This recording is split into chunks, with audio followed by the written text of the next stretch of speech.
When voters passed Proposition 28 to extend term limits, their expectation was for legislators to build relationships and to work together to solve the big issues of our time.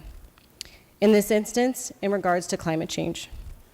The genesis of AB 398 came from a collective desire to bring our different interests, agriculture, workforce development, cost containment, legislative oversight, and continuing to reduce greenhouse gas emissions to update our cap and trade program and create a model for the world.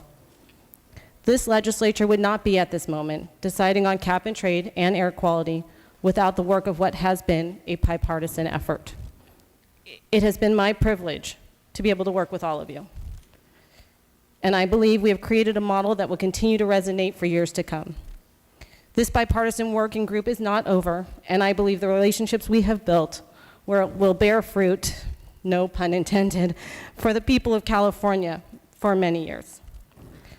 When we talk about environmental policy, it's really popular to talk about the earth. But somehow, the working people that we are going to displace get forgotten. We entered into this policy issue to ensure that no one was left behind as we transition from the so-called dirty economy to a clean, renewable economy. All of you have heard me so often talk about the people of my district who work in facilities within the cap and trade program. So many of them that don't have college degrees, but who have their first job out of any sort of apprenticeship program is a $75,000 a year job. They can buy a home. Their kids can go to college. And so often, we forget about those people and what they do to provide for their families. That is why workforce development is a critical component of what I call cap and trade 2.0. We would all be ill-served if we created an economy of haves and have-nots.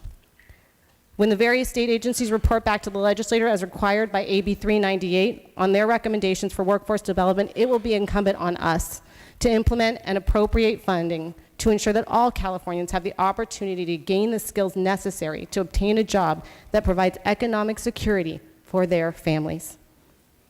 If we are going to prove to the rest of the world that our climate policies work, we must support a strong and growing middle class. Lastly, I want to thank my fellow Black Caucus members for their early engagement on this issue. And I would like to express the gratitude of those who authored with me on my previous bill, AB 151. Thank you for your support, your engagement, and your commitment to see this process through to this point in time.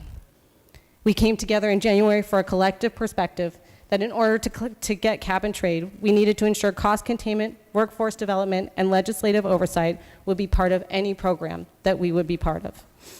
This bill has truly been a collaborative effort, and I could not be more proud of the process that we have gone through and the process that we have come to on this bill.